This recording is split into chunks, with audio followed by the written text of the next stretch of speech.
அனைவருக்கும் ஆன்லைன் மீடியாவின் அன்பு வணக்கங்கள். இந்த வீடியோவில் ஏப்ரல் 2க்கான நடப்பு நிகழ்வுகள் மட்டும் இல்லாமல் அது ரிலேட்டடாக இருக்கக்கூடிய book content previous year question எல்லாமே பார்க்க போகிறோம். அதுக்கு முன்னாடி தினம் ஒரு குறள் அப்படின்ற கான்செப்டில் ஒரு திருக்குறள் நம்ம கொடுப்போம். அது ரிலேட்டடாக ஒரு ப்ரீவியஸ் இயர் கொஸ்டின், அதாவது 2023-24 கேட்கப்பட்ட ரீசன் கொஸ்டின் ஒன்று கேட்போம்.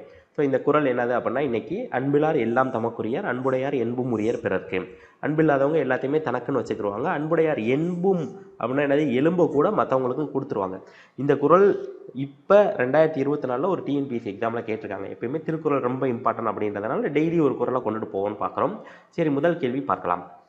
வேட்பாளர்களின் செலவினத்தை கண்காணிக்க மாநில பார்வையாளராக நியமிக்கப்பட்டுள்ளவர் யார் அப்படின்னா பிஆர் பாலகிருஷ்ணன் அப்படின்றவர் தான் நியமிச்சிருக்காங்க.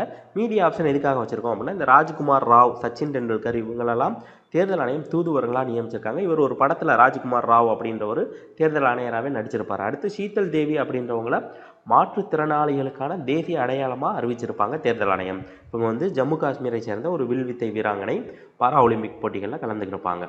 ஸோ இப்போ நியமிச்சிருக்கிறது வந்து தமிழ்நாட்டில். இந்த அறிவிப்பை வெளியிட்டவர் தலைமை தேர்தல் அதிகாரி, தமிழ்நாட்டுக்கு யார், சத்யபிரதா சாஹூ. இந்த பிஆர் பாலகிருஷ்ணன் அப்படின்றவர் ஒரு ஓய்வு பெற்ற ஐஆர்எஸ் அதிகாரி, கேரளாவை சார்ந்தவர். ஸோ இப்போ மத்திய அரசின் நடவடிக்கை என்னது அப்படின்னா, உங்களுக்கு தெரியும், 50,000 ரூபாய்க்கு மேலே யாரும் என்ன பண்ணக்கூடாது, கேஷாக எடுத்துகிட்டு போகக்கூடாது.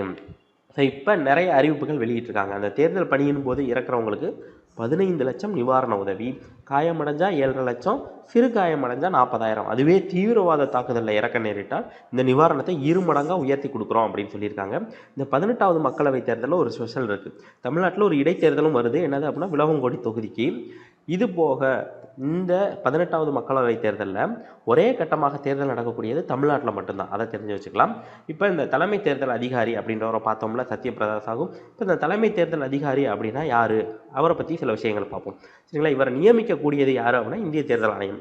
இவங்களை மாநில அல்லது ஒன்றிய பிரதேச அரசத்தோட கலந்தாலோசித்து தான் நியமிப்பாங்க. ஆனால் இறுதி முடிவு யாருடையது அப்படின்னா இந்திய தேர்தல் ஆணையம். இதை இந்த வீடியோவில் தெரிஞ்சுக்கலாம். சரி, அடுத்து இது ரிலேட்டடாக ஒரு ப்ரீவியஸ் இயர் கொஸ்டின் பார்க்கலாம். கீழே கொடுக்கப்பட்டுள்ளவற்றுள் எது சரியான அறிக்கை? மாநில தேர்தல் ஆணையம் மாநிலத்தில் உள்ள பஞ்சாயத்து மற்றும் நகராட்சி, அதாவது உள்ளாட்சி தேர்தலை நடத்துவதும் மேற்பார்வையிடுவதும் இதுதான் உங்களோட பணி. ஸோ அப்போ அது கரெக்டு. அடுத்து, மாநில சட்டசபை மற்றும் மக்களவை தேர்தல்களை நடத்துவதும் மேற்பார்வையிடுவதும் யார், இந்திய தேர்தல் ஆணையம். ஸோ அப்போ இது தவறு. ஸோ அப்போ சரியான பதில் என்னது, 1 மட்டும்தான். அடுத்து 2வது கேள்வி. இந்திய பிரதமரால் தற்போது வெளியிடப்பட்டுள்ள சிறப்பு நாணயம் எதனுடன் தொடர்புடையது அப்படின்னா, ஆர்பிஐயோட 90வது ஆண்டு நிறைவு விழாவுக்கு இப்போ சிறப்பு நாணயம் வெளியிட்டிருக்காங்க. சரிங்களா. சரி, அப்போ இந்த புதிய பாராளுமன்றம் திறப்பு அப்போ ஒரு நாணயம் வெளியிட்டாங்களே, அது எவ்வளோ ரூபா, 75 ரூபா. இந்த புதிய பாராளுமன்றத்தில் இயற்றப்பட்ட முதல் சட்டம் என்ன அப்படின்றது தெரிஞ்சிச்சுன்னா கமெண்ட் பாக்ஸில் கமெண்ட் பண்ணுங்கள். இந்த 100வது மனதின் குரல் நிகழ்ச்சி அப்போ வந்து ஒரு நாணயம் வெளியிட்டாங்க. அது என்னது, 100 ரூபா நாணயம். ராணி துர்காவதியின் 500வது பிறந்த நாள்ன்றதுனால 500 ரூபாய் நாணயம் வெளியிட்டிருந்தாங்க. இந்த மனதின் குரல் நிகழ்ச்சி அப்படின்றது தெரியும், ஒவ்வொரு மந்த்தும் பிரதமர் வந்து லாஸ்ட் சண்டே வந்து என்ன பண்ணுவார், நம்ம மக்களோட உரையாடுவார். சரி, அடுத்து வந்து இந்திய ரிசர்வ் வங்கி தொடங்கப்பட்டது 1935 ஏப்ரல் 1. இது மேலாண்மை செய்வது பணவியல் கொள்கை, நிதியியல் கொள்கை அப்படின்னு வந்துருச்சுன்னா என்ன வந்துடும், ஃபினான்ஸ் கமிஷன் வந்துடும். அதோட தற்போதைய ஆளுநர் யார், சக்திகாந்த தாஸ். இவர் வந்து 25வது ஆர்பிஐ ஆளுநர். இது வந்து எங்கே நடந்துச்சு அப்படின்னா மும்பையில் நடந்துச்சு இந்த 90வது ஆண்டு விழா. அப்போ பிரதமர் சில சாதனைகள் ஆர்பிஐ பண்ணியிருக்கு அப்படின்னு சொல்லுவார். அதாவது வாராக்கடனை குறைச்சிருக்கு. 2018 11.25% இருந்ததை 2023 3% மாற்றி சாதனை பண்ணியிருக்காங்க. அதே மாதிரி கடன் அளிக்கும் விகிதம் வந்து அதிகரிச்சிருக்கு, 15% அதிகரிச்சிருக்கு. இதனால் விளைந்த நன்மை என்னது, உலகின் மொத்த உள்நாட்டு உற்பத்தியில் 15% கொண்ட நாடாக இந்தியா உருவாகியிருக்கு. சரி, ஆர்பிஐ சம்மந்தமாக புக் கண்டென்ட்டில் ரொம்ப முக்கியமானதை பார்ப்போம். இது வந்து எந்த சட்டப்படி கொண்டு வரப்பட்டது, 1934ஆம் ஆண்டு இயற்றப்பட்ட சட்டப்படி கொண்டு வர்றாங்க. இது அமைக்கப்பட்டது அப்படின்னு கேட்டால் 1935 ஏப்ரல் 1. இது எப்போ தேசியமயமாக்கப்பட்டுச்சுன்னு கேட்டால் ஜனவரி 1, 1949. இதோட தலைமை அலுவலகம் கல்கத்தாலேருந்து மும்பைக்கு எப்போ மாற்றினாங்கன்னு கேட்டால் 1937. இதோட முதல் ஆளுநர் யாருன்னு கேட்டால் ஓஸ்போர்ன் ஸ்மித். ஸோ இது போக சில டேர்ம்ஸை ஞாபகம் வச்சுக்கணும். கடைசி நிலை கடன் ஈவோன் அப்படின்றது இந்திய ரிசர்வ் வங்கி. இதோட ஆளுநர் 4 துணை ஆளுநர்கள் இருப்பாங்க. இந்திய வங்கிகளை நெறிப்படுத்துதல் அப்படின்றது இதோட பணி. அந்நிய செலவாணியின் பாதுகாவலன் யார் அப்படின்னா இந்திய ரிசர்வ் வங்கி. இதெல்லாம் தெரிஞ்சு வச்சுக்கோங்க.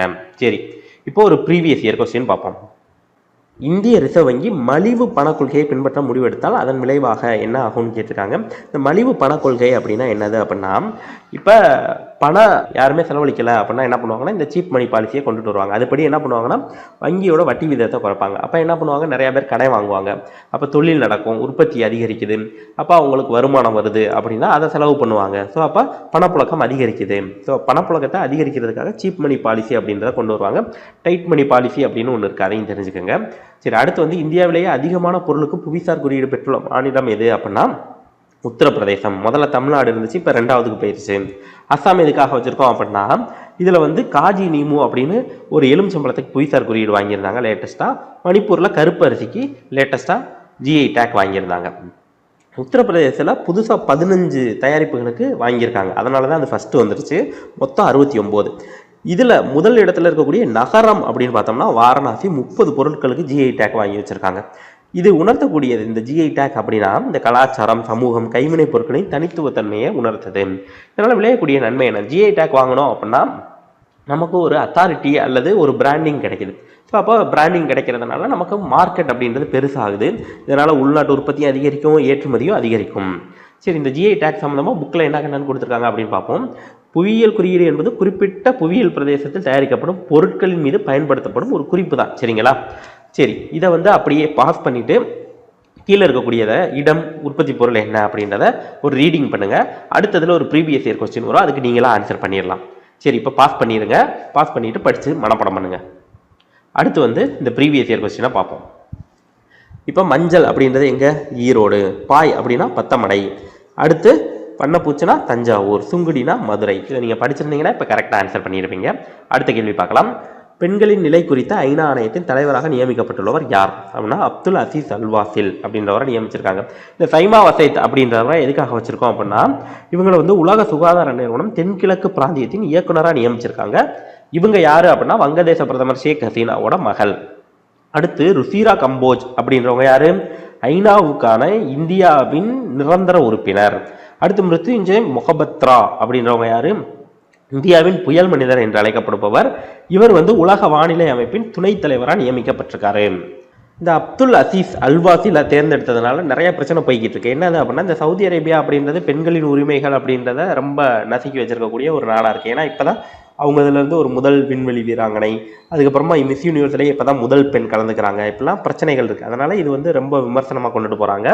ஆனால் இவங்க வந்து எல்லா நாடுகள் 45 நாடுகள் ஆதரவோடு இவங்க ஜெயிச்சிருக்காங்க. இதற்கு முயற்சித்த இன்னொரு நாடு என்னது அப்படின்னா வங்கதேசம். இதோட நோக்கம் என்னது? மனித உரிமையை பாதுகாப்பது, பாலின சமத்துவத்தை மேம்படுத்துவது. சரி, இந்த மனித உரிமை சம்மந்தமாக புக் என்னன்னு பார்த்துருவோம். மனித உரிமைகள் ஆணையம் அல்லது அவை UNHRC அப்படின்றத நம்ம பார்த்துருப்போம். இது வந்து 2006ஆம் ஆண்டு அமைக்கப்பட்ட ஒரு அமைப்பு. இதில் 47 உறுப்பினர்கள் இருக்காங்க அப்படின்றத நம்ம தெரிஞ்சுக்கிட்டா போதும். இதுவே அதிகம்தான். சரிங்களா? சரி, அடுத்து உலகளாவிய மனித உரிமை பிரகடனத்தில் கல்வி அடிப்படை உரிமை விதி எத்தனாவது விதி அப்படின்னு சொல்லி கேட்குறாங்க. இதை நல்லா ஞாபகம் வச்சுக்கோங்க.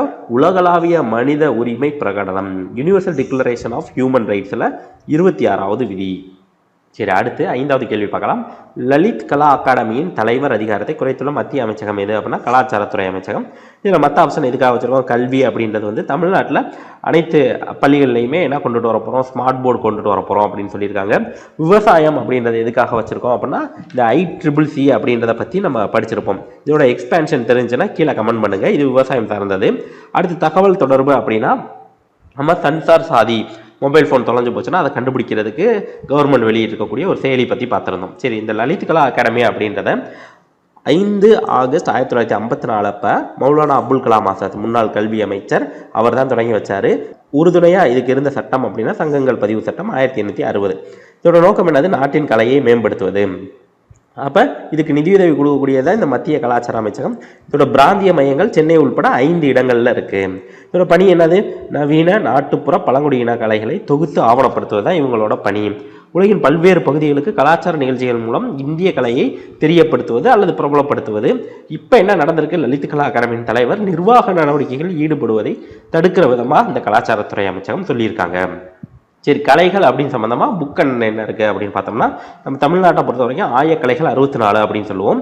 ஸோ அது சம்மந்தமாக முக்கியமாக பார்த்தீங்கன்னா ஆயக்கலைகள் 64னையும் ஏய உணர்விக்கும் என் அம்மை அப்படின்றது கம்பரோட கூற்று. அப்படின்றத தெரிஞ்சுக்கோங்க. பொதுக்கலைகள் அழகு கலைகள் அப்படின்னு 2 வகையாக பிரிப்பாங்க. சரிங்களா? காட்சி இன்பம் கேள்வி இன்பம் தருவன அழகு கலைகள். சரிங்களா? கட்டடக்கலை, சிற்பக்கலை, ஓவியக்கலை, இசைக்கலை, காவியக்கலை என அழகு கலைகளை 5ஆக வகைப்படுத்திய தமிழறிஞர் யாரு அப்படின்னா மயிலை சீனி வெங்கடசாமி அப்படின்றத நீங்க ஞாபகம் வச்சுக்கோங்க. சரிங்களா? 5ஆ பிரிச்சவர் யாரு? மயிலை சீனி வெங்கடசாமி.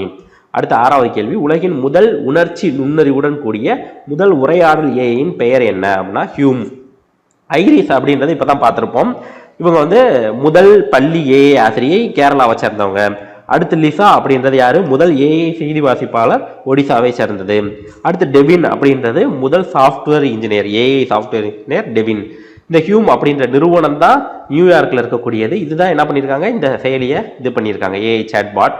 இதோட சிறப்பம்சம் என்னது அப்படின்னா நேரடி ஆடியோ உள்ளீட்டை ஏற்றுக்கொள்ளும் இஎல்எல்எம் முறையை பின்பற்றும் அப்படின்னு சொல்லியிருக்காங்க. உணர்வுகளை வெளிப்படுத்தும் ஏஐ. இந்த எல்எல்எம் அப்படின்னு பார்த்தீங்கன்னா லார்ஜ் லாங்குவேஜ் மாடல் அப்படின்னு சொல்லுவாங்க. இது வந்து ஒரு செயற்கை நுண்ணறிவு. மனிதர்கள் பேசக்கூடிய தொனி அந்த வார்த்தையெல்லாம் புரிஞ்சுக்கிட்டு அதை பின்பற்றக்கூடிய தன்மை இதுக்கு இருக்கு. சரி, இந்த தொழில்நுட்பம் சார்ந்து புக்கில் ஒரு கண்ணன் பார்ப்போம். ரோபோ அப்படின்றது தொழிற்சாலை ரோபோக்களின் 6 முக்கிய வகைகள். அப்போ தொழிற்சாலை ரோபோக்களை 6 வகைகளாக சொல்லியிருக்காங்க. சும்மா தெரிஞ்சு வச்சுக்கோங்க. கார்டீசியன், ஸ்கேரா, உருளை வடிவம், டெல்டா, துருவ வகை, செங்குத்தாக கருதப்போய் சும்மா தெரிஞ்சு வச்சுக்கலாம். சரி, இது சம்பந்தமா கேள்விலாம் கேட்குறாங்களா? கண்டிப்பாக கேட்குறாங்க. பரம் இசான் என்பது என்ன அப்படின்னு சொல்லி சிம்பிளாக ஒரு கேள்வி. அது என்னது? ஒரு சூப்பர் கணினி. சரிங்களா? அவ்வளோதான் கேள்வியே கேட்பாங்க. இப்போ ஐரிஸ் என்பது ஒரு அவ்வளோதான். சரிங்களா? ஏஐ பள்ளி ஆசிரியை அவ்வளோதான் சொல்ல போகிறோம். சரிங்களா? அடுத்த கேள்வி பாருங்க. தமிழ்நாட்டில் மா அரங்கநாதன் இலக்கிய விருது 2024 தற்போது யாருக்கு அறிவிக்கப்பட்டுள்ளது? தே ஞானசுந்தரத்துக்கும் கூவே பாலசுப்ரமணியனுக்கும் கொடுத்துருக்காங்க. அப்போ ஆன்சர் என்னது? 1 மற்றும் 2 சரி. அப்போ எஸ்வி ராஜதுரையை எதுக்காக வச்சிருக்கோம் அப்படின்னா இவருக்கு வந்து கீரா விருது கொடுத்துருப்பாங்க. யாரு? விஜயா பதிப்பகம் கொடுத்துருப்பாங்க. சரிங்களா? அடுத்து வந்து பாமா அப்படின்றவங்க ஔவையார் விருது வாங்கியிருக்காங்க. அதனால தான் ஆப்ஷனில் வச்சிருக்கோம். சரிங்களா? சரி, இந்த மா அரங்கநாதன் இலக்கிய விருது அப்படின்னா ஆண்டுதோறும் கொடுக்குறாங்க. ஏப்ரல் 16. இதை வழங்கக்கூடிய அமைப்பு அப்படின்னா 3 இலக்கிய அமைப்பு. இதுக்கு தேர்வாகக்கூடிய நபர்கள் வந்து இலக்கியத்துறையில் பல ஆண்டுகள் பங்களிப்பாடும் சிறந்த படைப்பாளிகளுக்கு தான் கொடுக்குறாங்க. இந்த விழாவிற்கு தலைமை ஏற்க போறவர் யாரு அப்படின்னா சென்னை ஹைகோர்ட் ஜட்ஜி யாரு? அரங்க மகாதேவன். இந்த தே ஞானசுந்தரம் அப்படின்ற ஒரு செம்மொழி தமிழாய்வு மத்திய நிறுவனத்தோட முன்னாள் துணைத் தலைவராக இருந்திருக்காரு. ஸோ அதனால அவர் ரொம்ப முக்கியமாக தெரிஞ்சு வச்சுக்கோங்க. சரி, அப்போ அவார்டு சம்பந்தமா எப்பயுமே டிஎன்பிசியில் கேள்வி வரும். இப்போ பாருங்க 2021ஆம் ஆண்டிற்கான ஞானபீட விருதை வென்றவர் யார் அப்படின்னு சொல்லி கேட்டிருக்காங்க. இதுக்கு தாமோதர் மௌசோ அப்படின்னு சொல்லியிருக்காங்க. இது தப்பு. நில்மணி பூக்கன் அப்படின்றவர் தான் என்னது அப்படின்னா அசாமீஸுக்காக வாங்கியிருப்பார். சரிங்களா? தாமோதர் மௌசோ அப்படின்றவர் 2022. சரிங்களா? இதை நோட் பண்ணி வச்சுக்கோங்க. சரி, அடுத்த கேள்வி பார்க்கலாம். போகாக் பிஹு என்னும் திருவிழா எந்த மாநிலத்துடன் தொடர்புடையது அப்படின்னு கேட்டிருக்காங்க. அஸ்ஸாம். பிஹுன்னு சொல்லிட்டாலே அஸ்ஸாம். சரிங்களா? இப்போ தமிழ்நாட்டில் பொங்கல் அப்படின்னு கொண்டாடுவோம். கர்நாடகாவில் மகர சங்கராந்தி அப்படின்னு கொண்டுவோம். உத்தரப்பிரதேசத்தில் எப்படி கொண்டாடுவோம் அப்படின்னு பார்த்தீங்கன்னா சாத் பூஜா அப்படின்னு சொல்லுவாங்க. இது உத்தரப்பிரதேசம் மட்டும் இல்லாமல் பீகார், ஜார்க்கண்ட், நேபாளத்தோட சில பகுதிகளில் கூட சாத் பூஜா கொண்டாடுவாங்க. சரி, இப்போ எதுக்காக இதை பார்க்குறோம் அப்படின்னா கமோசா அப்படின்ற ஒரு துணி, செவ்வக வடிவிலான துணி வந்து அதிகமாக விற்பனை ஆகிட்டு இருக்கு. ஏன் அப்படின்னா இதை தான் அவங்க இந்த திருவிழா போது பயன்படுத்துவாங்க. சரிங்களா? இந்த போகாக் பிஹு அப்படின்றது ஏப்ரல் நடுப்பகுதியில் கொண்டாடப்படக்கூடிய ஒரு திருவிழா. ஸோ இது மட்டும் இல்லை, இது போக இன்னும் 2 பிஹு இருக்கு. மொத்தம் 3 பிஹு. மக் பிஹு அப்படின்னு ஜனவரி மத்தியில் கொண்டாடுவாங்க. அடுத்து கடி பிஹு அப்படின்னு ஒன்று இருக்கு. அது அக்டோபர் மாதம் கொண்டாடுவாங்க. சரிங்களா? அப்போ மொத்தம் 3 பிஹு ஞாபகம் வச்சுக்கோங்க. இந்த திருவிழா உணர்த்தக்கூடியது என்னது அப்படின்னா அசாமிய புத்தாண்டு வசந்த கால தொடக்கத்தை உணர்த்துது. விவசாய கண்ணோட்டத்தில் பார்த்தோம்னா விதைப்பு காலத்தை குறிக்கக்கூடிய ஒரு திருவிழா. ஸோ அப்போ திருவிழா அப்படின்றத பார்த்தோம்னா புக்கண்ணனில் இருக்கா? ஸோ ரொம்ப ஈஸியாக பார்த்துருவோம். சரிங்களா? இந்த திருவிழா அப்படின்றது பார்த்தோம் அப்படின்னா நம்ம நிறைய திருவிழா இருக்குது. சரிங்களா? இயற்கை சார்ந்தவை இருக்குது, இனம் சார்ந்தவை இருக்குது, சமயம் சார்ந்தவை இருக்குது. இயற்கை அப்படின்னா பருவகால மாறுபாடுகளுக்கு ஏற்ப கொண்டாடுவாங்க. சரிங்களா? அடுத்து வந்து இனத்தின் அடையாளம் மற்றும் வழிபாட்டு நெறிமுறைகளுடன் கொண்டாடப்படும் விழாக்கள் இனம் சார்ந்தவை அப்படின்னு சொல்லியிருக்காங்க. சமயம் சார்ந்தவை உங்களுக்கே தெரியும். இதெல்லாம் என்ன பண்ணுது அப்படின்னு பார்த்தோம்னா சமுதாயத்தின் பண்பாட்டையும் மரபையும் வெளிப்படுத்துது, ஒருமைப்பாட்டு உணர்வினையும் வேற்றுமையில் ஒற்றுமையை நிலைநிறுத்துவதற்கும் பயன்படுது. இதுதான் ரொம்ப முக்கியம் நமக்கு. சரிங்களா? இதை நீங்கள் ஞாபகம் வச்சுக்கோங்க. அடுத்து இது ரிலேட்டடாக ஒரு ப்ரீவியஸ் இயர் கொஸ்டின் அசாம் பற்றி பார்த்தோமா? ஸோ அதனால் சிறுகுன்றுகள் மீதுள்ள இப்பகுதியின் தேயிலை தோட்டங்கள் பீல்கள் என அழைக்கப்படுகின்றன. அப்ப இதுக்கு சரியான பதில் என்னது? அஸ்ஸாமின் சுர்மா பள்ளத்தாக்கு பகுதி. அஸ்ஸாம் பத்தி பார்த்ததுனால அஸ்ஸாம் ரிலேட்டடாவே பார்த்துட்டோம். சரி, அடுத்த கேள்வி பாருங்க. சமீபத்திய நிகழ்வுடன் சரியாக பொறுத்துக. மின்னணு பொருட்கள் மற்றும் கைபேசி ஏற்றுமதி இதில் வந்து தமிழ்நாடு முதலிடம் வகிக்குது. நாட்டில் இருக்கக்கூடிய 30% ஏற்றுமதி தமிழ்நாடு தான் பண்ணுது. இதோட மதிப்பு பார்த்தோம்னா கிட்டத்தட்ட $7.4 பில்லியன் இருக்கும். பாரிஸ் ஒலிம்பிக் பளுதூக்குதல் போட்டிக்கு தகுதி பெற்றவர் யார் அப்படின்னா மீராபாய் சானு. ஸோ இவங்க வந்து டோக்கியோ ஒலிம்பிக்கில் வெள்ளி பதக்கம் வென்றிருப்பாங்க. அதுக்கப்புறமா இப்போ தாய்லாந்தில் நடைபெற்ற உலக சாம்பியன்ஷிப் பளு தூக்குதல் போட்டியில் 3ஆம் இடம் பெற்றிருப்பாங்க. இந்த உலக சாம்பியன்ஷிப் பளு தூக்குதல் போட்டியில் டாப் 10ல் வந்தாங்க எல்லாருமே இந்த பாரிஸ் ஒலிம்பிக் போட்டிக்கு தகுதி. நாட்டின் பாதுகாப்பு தளவாட ஏற்றுமதி பார்த்தோம்னா 32.5% அதிகரிச்சிருக்காங்க, கிட்டத்தட்ட 21,000 கோடி. இந்தியாவில் திடீர் சூறாவளி ஏற்பட்ட பகுதி என்னது? ஜல்பைகுரி. இது எங்க இருக்கு? வெஸ்ட் பெங்கால். சரி, இப்ப இது ரிலேட்டடா பார்ப்போம். என்னது? ஆத்ம நிர்பார் பாரத் அப்படின்னு ஒன்று சொல்லுவாங்க. என்னது? சுயசார்பு இந்தியா. ஸோ இப்போ நம்ம பார்த்தோம், பொருளாதார சம்பந்தமா நிறைய பார்த்தோம். இப்போ இதே மாதிரி தமிழ்நாடு லெவலில் பார்த்தோம் அப்படின்னா தமிழகத்தின் கனவு அப்படின்னு ஒரு டேம் சொல்றாங்க. தமிழகத்தின் கனவு என்னவா? தமிழகத்தை $1 trillion பொருளாதாரம் மாற்றுவதே எங்கள் பார்வை, அவை இவற்றை பாதிக்காமல் அப்படின்னு சொல்றாங்க. எதை பாதிக்காம? மகிழ்ச்சி, சுற்றுச்சூழல் மற்றும் மக்களின் வாழ்வாதாரத்தை பாதிக்காமல் $1 trillion பொருளாதாரமா மாறணும் அப்படின்னு சொல்லியிருக்காங்க. ஸோ இதெல்லாம் அது ரிலேட்டடா நம்ம ஞாபகம் வச்சுக்கலாம். சரி, அடுத்து கடைசி கேள்வி. அமெரிக்காவில் நடைபெற்ற மியாமி ஓப்பன் மாஸ்டர்ஸ் டென்னிஸில் சாம்பியன் பட்டம் வென்றவர் யார் அப்படின்னா இத்தாலி நாட்டை சேர்ந்த ஜானிக் கின்னர். இந்த பெத்தானிக் மாடக் சோபியாகென் இவங்க யாரு அப்படின்னா மகளிர் இரட்டை பிரிவுல சாம்பியன். டேனியல் காலின்ஸ் அப்படின்றவர் அமெரிக்காவை சேர்ந்தவர். இவர் வந்து மகளிர் ஒற்றைய பிரிவுல சாம்பியன் ஆயிருக்காரு. சரி, அடுத்து குயிக்கா ஒரு ரிவிஷன் பார்த்துருவோம். வேட்பாளர்கள் செலவினத்தை கண்காணிக்க மாநில பார்வையாளராக நியமிக்கப்பட்டுள்ளவர் யாரு? PR பாலகிருஷ்ணன். இந்திய பிரதமரால் தற்போது வெளியிடப்பட்டுள்ள சிறப்பு நாணயம் எதனுடன் தொடர்புடையது? RBIயின் 90வது ஆண்டு. இந்தியாவிலேயே அதிகமான பொருளுக்கு புவிசார் குறியீடு பெற்றுள்ள மாநிலம் எது? உத்தரப்பிரதேசம். பெண்களின் நிலை குறித்த ஐநா ஆணையத்தின் தலைவராக நியமிக்கப்பட்டுள்ளவர் யாரு? அப்துல் அசீஸ் அல்வாசில். லலித் கலா அகாடமியின் தலைவர் அதிகாரத்தை குறைத்துள்ள மத்திய அமைச்சகம் எது? கலாச்சார அமைச்சகம். உலகின் முதல் உணர்ச்சி நுண்ணறிவுடன் கூடிய உரையாடலியின் பெயர் என்னது? ஹியூம். தமிழ்நாட்டில் மா அரங்கநாதன் இலக்கிய விருது 2024 தற்போது யாருக்கு அறிவிக்கப்பட்டுள்ளது? 2 பேருக்கு, ஞானசுந்தரம், கூவே பாலசுப்ரமணியம். போகாக் பிகு என்னும் திருவிழா எந்த மாநிலத்துடன் தொடர்புடையது? அஸ்ஸாம். சமீபத்திய நிகழ்வுடன் பொறுத்துக்கல மின்னணு உற்பத்தி பொருட்கள் கைபேசி ஏற்றுமதியில் தமிழ்நாடு முதலிடம் வகிக்குது. பாரிஸ் ஒலிம்பிக் பளு தூக்குதல் போட்டிக்கு தகுதி பெற்றவர் மீராபாய் சானு. நாட்டின் பாதுகாப்பு தளவாட உற்பத்தி ஏற்றுமதி வந்து அதிகரிச்சிருக்கு. இந்தியாவில் திடீர் சூறாவளி ஏற்பட்ட பகுதி ஜல்பைகுரி. அமெரிக்காவில் நடைபெற்ற மியாமி ஓப்பன் மாஸ்டர்ஸ் டென்னிஸில் சாம்பியன் பட்டம் வென்றவர் யாரு? Jannik Kinnear. ஸோ இதோட இன்னைக்கு ரிவிஷனும் பார்த்து முடிச்சிட்டோம். சரிங்களா? சரி, அடுத்து வந்து திருக்குறள்ல நான் உங்களுக்கு ஒரு குறள் சொல்லியிருந்தேன். அது ரிலேட்டடா கேள்வியை கடைசியில் கேட்கறேன்னு சொன்னேன்னா அந்த கேள்வி இந்த இருக்கு. என்பும் உரியர் பிறர்க்கு என்று வள்ளுவர் யாரை குறிப்பிடுகிறார் அப்படின்னா குறளை பார்த்துருந்தீங்கன்னா கரெக்டாக சொல்லிடுவீங்க. யாருக்கு? அன்புடையார் வந்து எல்லாமே என்பும்னா என்னது? எலும்பு கூட மற்றவங்களுக்கு அப்படின்னு கொடுத்துருவாங்க. ஸோ அது மாதிரி தான் நம்ம கரண்ட் அஃபேர்ஸில் நிறைய கண்டென்ட் உங்களுக்காக கொடுத்துக்கிட்டு இருக்கோம். இவ்வளோ ஒர்க் பண்ணுறோம் அப்படின்னா அதுக்கான அவுட்புட் கிடைக்கணும். சரிங்களா? ஸோ அது எப்படி நீங்கள் பண்ணலாம் அப்படின்னா ஜஸ்ட் ஒரு லைக்கு ஷேர் தான். சரிங்களா? அதை மட்டும் பண்ணி விட்டுருங்க. நாளைக்கு அடுத்த கரண்ட் அஃபேர்ஸ் வீடியோவில் உங்களை சந்திக்கிறேன். மேலும் உங்களுக்கு ஏதாவது கருத்துக்கள் சொல்ல வரும்னா கமெண்ட் பாக்ஸில் தெரிவிங்க. நன்றி, வணக்கம்.